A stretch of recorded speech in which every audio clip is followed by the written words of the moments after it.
Missouri Girls Town was founded in 1953 by the General Federations of Women's Clubs of Missouri. Actually, they were leaving a conference and a lady by the name of Lorna Kemper was like, there's all these places for boys but nowhere for girls.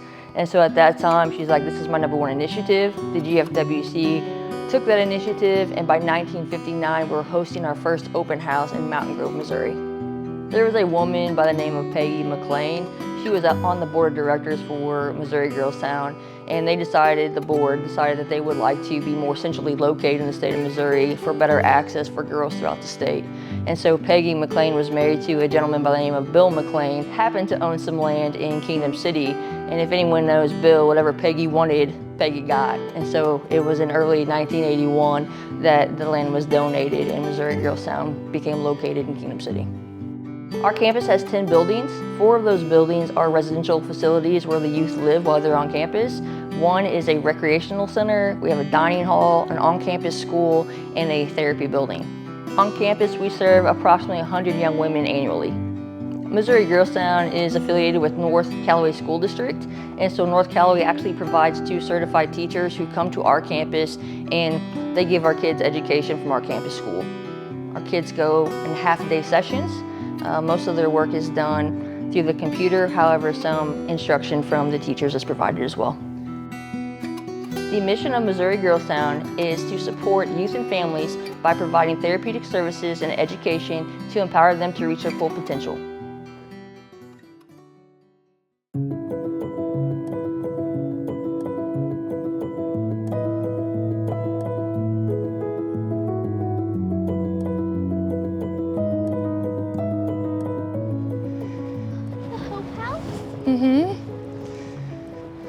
And the second one is where we're going. That's where I lived most of the time.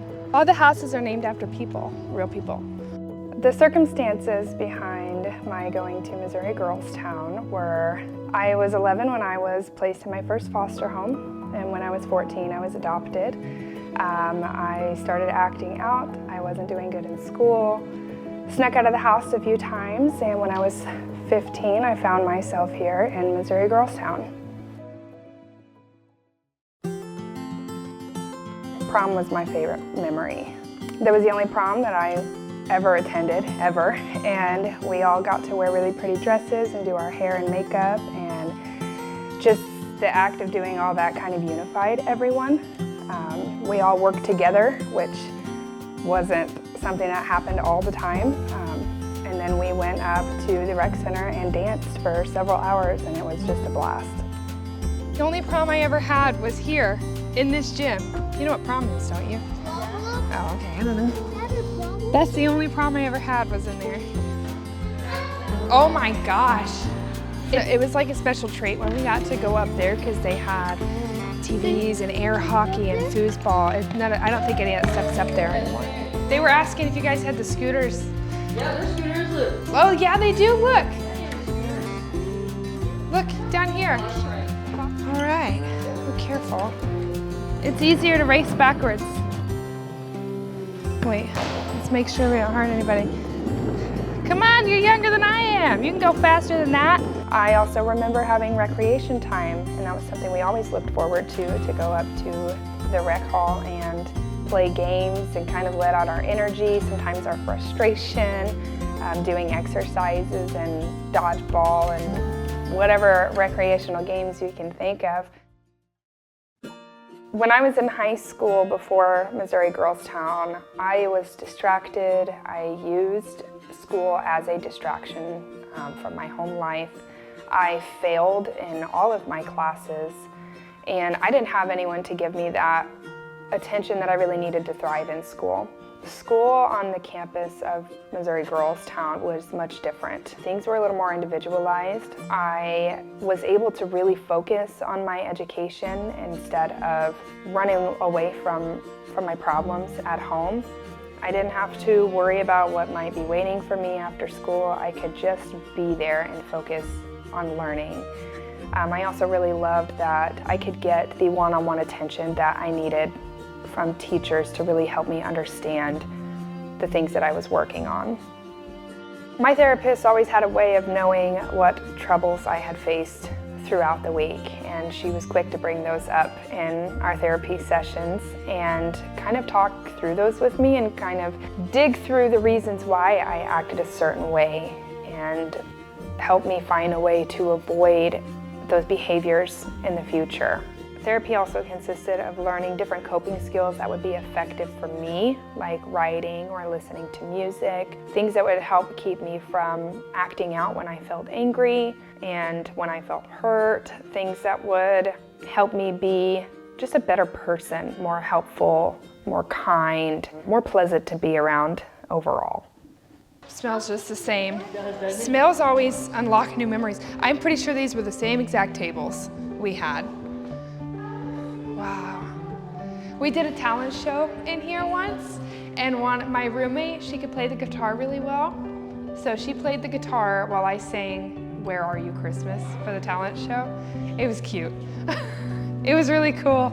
There's a lot of people in here. I don't know who they were, but they were in here clapping and stuff. Meal times were actually one of my favorite here at Missouri Girls Town because the food was phenomenal. I mean, you could not go to a restaurant and get the kind of food that you could get here. I think my favorite was the tilapia with lemon pepper, and we would always have a side and some vegetables. It was great. And then seconds if we wanted seconds. So meal times were always something that I looked forward to during my time here. But we would grab it and they would fill it up as we were going along, and then we would just go eat. And then if we wanted seconds when we were done, we could come get seconds. But I think my favorite time getting off of campus was with the driver, Camille. Her name was Camille. She would take us to all of our appointments. And I remember every time that she would take me to an appointment, we would stop and get some fast food. And it just felt so special to me just to be out there and get individualized attention and, you know, kind of away from home and away from the environment and away from everyone else, and just kind of get to hang out and have girl time.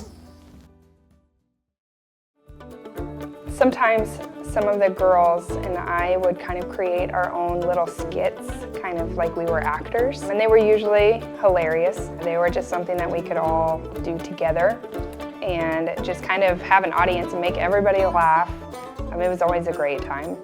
I think that was probably, from what I can remember right now, without thinking about it too much, that would probably be the funniest things. Other than pranks that girls pulled on each other that adults should not be aware of.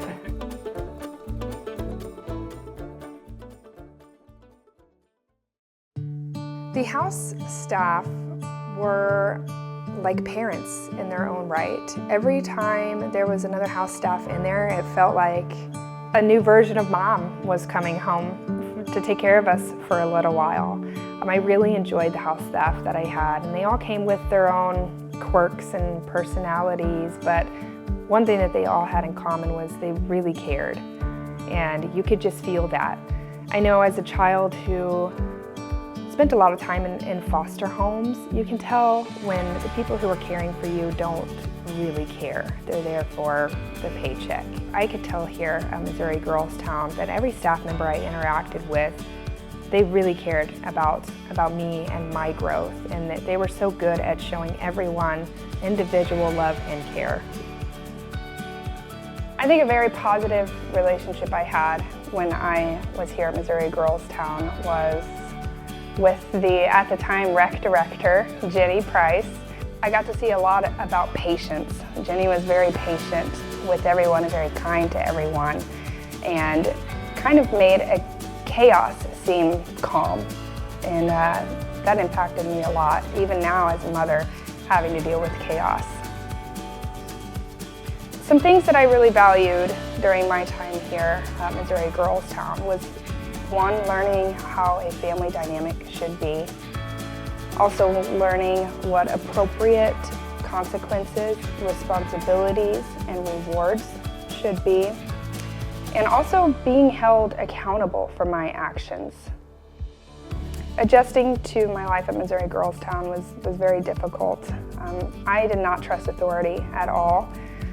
In my experience, trusting others kind of came with a catch, and and disappointment. So it took a long time for me to really trust that the people here actually cared for me and wanted what was best for me. So for a long time, I acted out. I self-sabotaged, very unhealthy coping skills to kind of keep people away from me. Once I learned that I could trust those around me here, it was a much smoother transition after that. It wasn't until after I had my first child that I fully understood just how much of an impact Missouri Girlstown made on my life. I realized a little bit shortly after I left Missouri Girlstown, just remembering some of the coping skills that I had learned. But being here and getting to witness what a family dynamic was like actually helped me as a mother to raise my children. Missouri Girlstown 100% impacted my parenting style. When I was younger, all I really knew was neglect and abuse and narcissism. Being at Missouri Girlstown helped me learn what a family dynamic should be like, what a parent-to-child dynamic should be like, appropriate consequences, appropriate rewards, attentiveness. So there were a lot of things that I learned at Missouri Girlstown that have played a very vital role in how I parent. I would like for my children to be very grateful for the life that they had, and I don't want them to take my path. I want them to take a path right next to mine and learn and grow and take advantage of everything that life has to offer and really just be grateful for everything that they have. I want them to work hard in life and build a successful and happy future for themselves. I think if I could speak with a current resident, the advice I could give them could go on all day, but I think most importantly, I know right now it's easy to only care about your freedom, but for the sake of your future self, take advantage of the help that you are being offered here. I think I would also say that regardless of your past, your life has value and potential, and it is up to you to decide what that value and potential is and to live up to it.